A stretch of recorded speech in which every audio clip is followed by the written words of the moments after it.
In this video, I'm going to be explaining all about the Foundations Block O&P video that you're required to complete while you're in your field placement.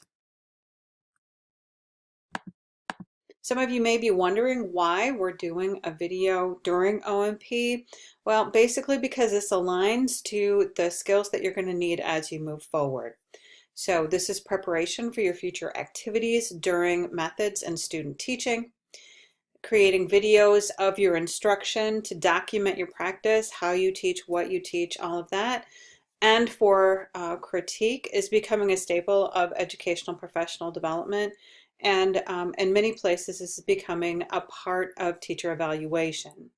And three, because everyone who comes into the College of Education takes the block or the portfolio class, where this is also required. So we catch everyone before they move on into their discipline-specific coursework. So what is this video? Well, basically, it's a recording of an instructional moment that happens during your O&P. By instructional moment, I mean what you're recording and what you should actually be doing in your recording is pretty wide-ranging. The criteria for this is that you must be able to plan for some sort of instruction based upon the content and also the needs of the students. You should be able to evaluate how well you did and what you could do next time to improve. So those are really the major pieces of criterion. And what you're going to be able to do, what your cooperating teacher is going to want to support you with, or maybe even what you feel comfortable with is going to vary depending upon your placement. So for some of you, you may be ready to do whole class instruction and your cooperating teacher can help you, move into that. You may also feel really comfortable doing small group instruction, and so that's another option. Now, you can also do some sort of a small group intervention, such as taking a group of kids and working with them on specific skills or content. You can even do individual tutoring or an individual intervention. So you have wide flexibility to work with your cooperating teacher and pick out what's going to work best for you. So how should I figure out what I'll teach? Well, again, this is a conversation with your cooperating teacher. You should plan this in advance. You should probably be starting to plan this maybe around your third O&P day. And I really encourage you to do what's just outside of your comfort zone. Some of you may already feel like no matter what it is that you're doing and you're being recorded is outside of your comfort zone, well, then just do that. But whatever's going to push you just a little bit, that's what you should be doing. So I know some of you are assigned outside of your content area. We have that every single semester. And so if you're assigned to a class that's outside of your content, all I want you to do is do your best. Select an instructional segment that doesn't require a great deal of content expertise, and if you want to, you could even suggest to your cooperating teacher that you could teach something special to the class or to a group or to even one or two students that is in your content area or within your comfort zone. So you be assertive. You decide how you can make this the best experience possible that's going to help prepare you with a good opportunity and also meet the needs of this assignment. So you're going to be graded pass-fail. What I'm really going to be looking for are that you have developed the technical skills, that you have set up your TaskStream account and go into that in a minute, that you have been able to secure the recording equipment and all of that, that you have actually done the recording, it's uploaded, it actually works. This way you'll be demonstrating to me that you have engaged in the communication planning skills necessary in order to pull this off. And then in class we will have a day where you're spending some time talking about your experience and reflecting on that. So that's what's going into the grading.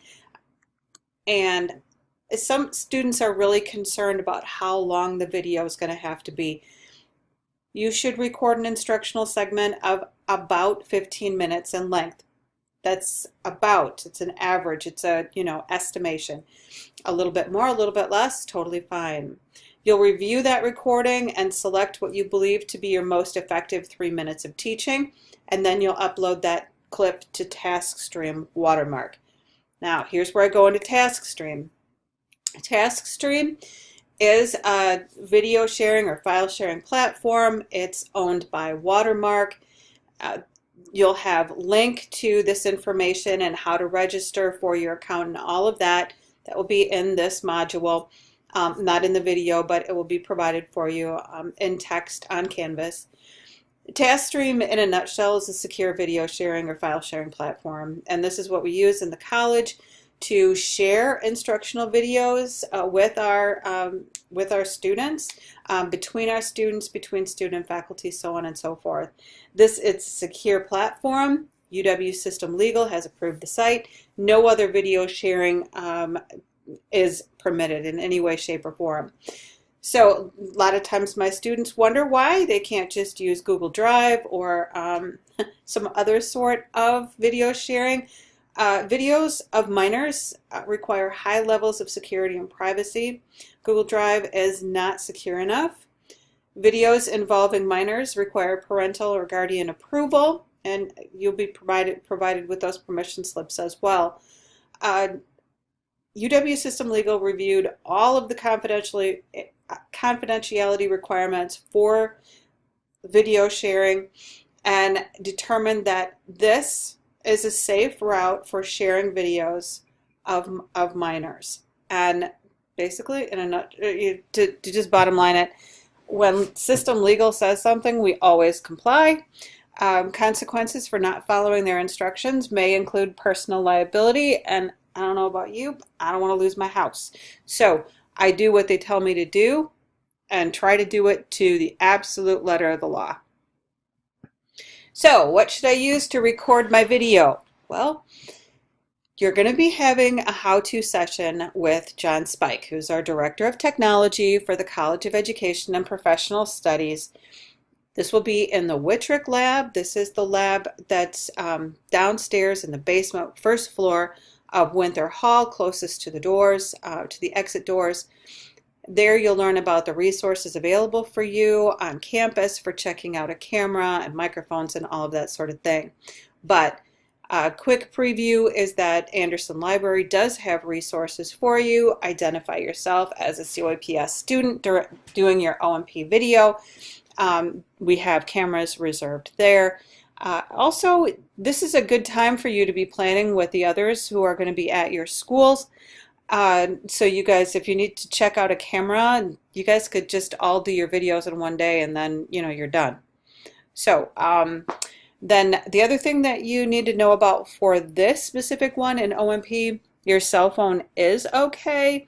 You don't want to plan to use your cell phone on subsequent videos though, because your files are going to be too large, and it would really be awful to run out of storage space in the middle of a lesson that you're teaching, only to have to do it over again. Okay, so what should I be recording? What's this video supposed to be on? Well, sometimes my students wonder, how am I going to do this? I'm going to be teaching, so how am I going to be recording? Well, that's what you should be figuring out. This is the intellectual work that you have to do with this assignment. So some of the questions that you should be thinking through is, do you think that you should be focusing on what the students are doing or focusing on what you're doing? Are you going to have somebody else do the recording and go between you and the students?